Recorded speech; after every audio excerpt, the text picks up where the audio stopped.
আমি অসম জাতীয়তাবাদী যুৱ ছাত্ৰ পৰিষদে আমি বিশ্বাস কৰোঁ অসমীয়া ৰাইজে অসমৰ খিলঞ্জীয়া মানুহে যদি সাংবিধানিকভাৱে সুৰক্ষা পাবলৈ লাগে তেতিয়াহ'লে অসমত ইনাৰ লাইন পাৰ্মিটৰ ব্যৱস্থাটো লাগিবই।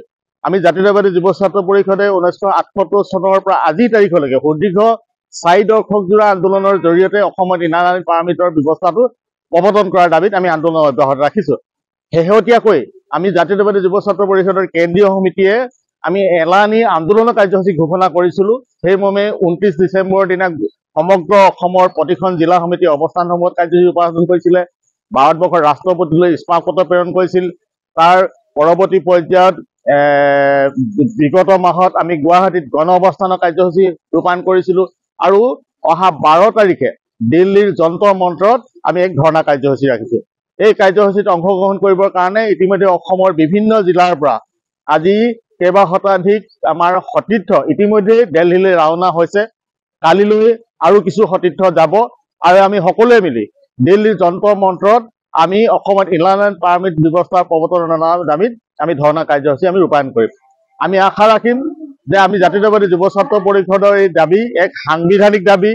ভাৰতবৰ্ষত যেতিয়া ব্ৰিটিছৰ অধীনত আছিল তেতিয়াই আচলতে ইনাৰ লাইন পাৰ্মিটৰ ব্যৱস্থা অসমত আছিল আৰু ভাৰতবৰ্ষ স্বাধীন হোৱাৰ পাছত 1873 eastern Bengal frontier regulation actor জৰিয়তে সেই একেখন এক্টৰ জৰিয়তে নাগালেণ্ড, মিজোৰাম, অৰুণাচলত আজি তাৰিখলৈকে ইনাৰ লাইন পাৰ্মিটৰ ব্যৱস্থা থাকি গ'ল। কিন্তু আমি অসমে যি ইনাৰ লাইন পাৰ্মিটৰ ব্যৱস্থা আংশিকভাৱে কেইবাখনো জিলাত আছিল সেই গোটেই ব্যৱস্থাটো 2019 চনৰ 10 ডিচেম্বৰৰ দিনা সংসদত কেন্দ্ৰীয় গৃহমন্ত্ৰী অমিত শ্বাহ ডাঙৰীয়াই এখন অধিসূচনাৰ জৰিয়তে বাতিল কৰি সেইখন মণিপুৰক দিয়াৰ ব্যৱস্থা গ্ৰহণ কৰিলে। আমি তাৰ বিপৰীতে আমি জাতীয়তাবাদী যুৱ ছাত্ৰ পৰিষদে ইতিমধ্যে দেশৰ সৰ্বোচ্চ ন্যায়ালয়ত আমি গোচৰ তৰিছোঁ। তাৰ সমান্তৰালভাৱে ৰাজপথত আন্দোলনৰ জৰিয়তে অসমৰ জনসাধাৰণক সচেতন কৰি দিবৰ কাৰণে আমি বিভিন্ন কাৰ্যসূচী আমি হাতত লৈছোঁ। আমি আশা কৰিছোঁ 5 শতাধিক সতীৰ্থই ধৰ্ণা কাৰ্যসূচীত অংশগ্ৰহণ কৰিব।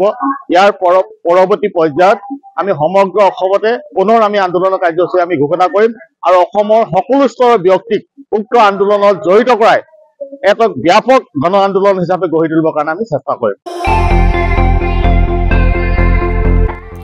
আপুনিও ভুগিছে নেকি গেছৰ সমস্যাত?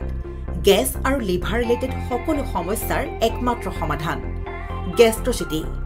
বদহজম, এচিডিটি, ফেটি লিভাৰ, পাইলছকে আদি কৰি ভিন্ন গেছৰ সমস্যাৰ সমাধানৰ বাবে কেৱল আপোনাৰ কাষত গেষ্ট্ৰচিটি।